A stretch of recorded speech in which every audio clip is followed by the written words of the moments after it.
నమస్కారం. ఈరోజు మనం ఒక చాలా చాలా ప్రత్యేకమైన ఊరి కథ తెలుసుకుందాం. అదే శని సింగనాపూర్.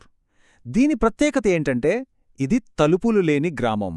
సరే, ఒక్కసారి ఆలోచించండి. అసలు ఏ ఇంటికి తలుపు లేకుండా, ఏ షాప్కి తాళం వేయకుండా ఒక ఊరుండటం సాధ్యమేనా?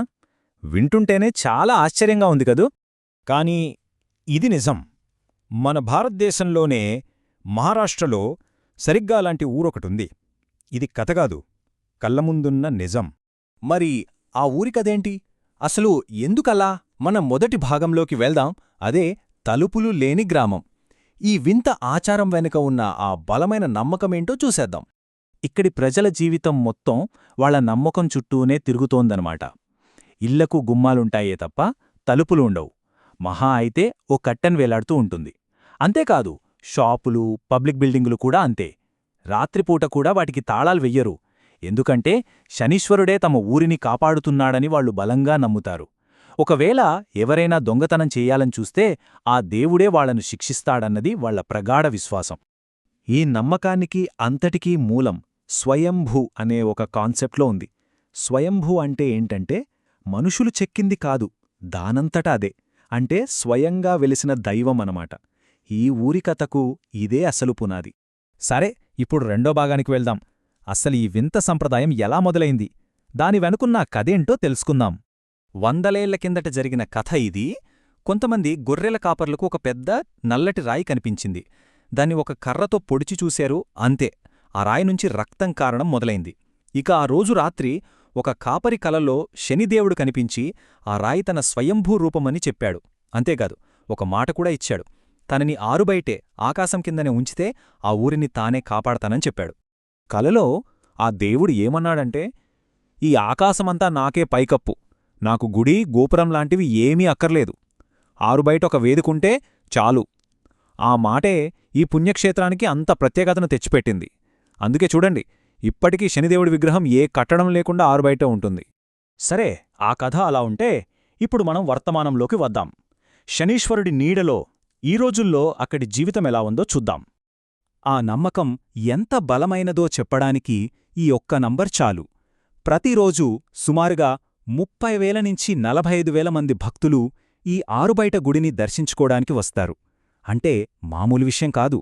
అందుకే ఇది కేవలం ఓ ఊరు కాదు, ఓ పెద్ద పుణ్యక్షేత్రం. మరి ఇంతమంది భక్తులు వస్తున్నారంటే వాళ్ల నమ్మకానికి అసలైన పరీక్ష ఎక్కడా ఉంటుందంటారు? ఆధునిక ప్రపంచంలోనే కదా. దానికి నిలువెత్తు సాక్ష్యం ఈ ఊరిలో ఉన్న తాళాలు లేని బ్యాంకు. అవును, 2011లో యూకో బ్యాంక్ ఇక్కడ ఓ బ్రాంచ్ ఓపెన్ చేసింది.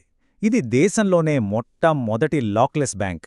అయితే రూల్స్ ప్రకారం దీనికి తలుపులున్నాయి, కానీ వాటికెప్పుడు తాళం వేరు, ఎప్పుడూ మూయరు.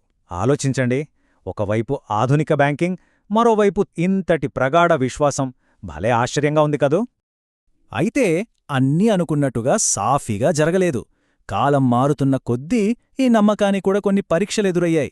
సరే, 4వ భాగానికి వెళ్దాం. ఆ సవాళ్లేంటో చూద్దాం.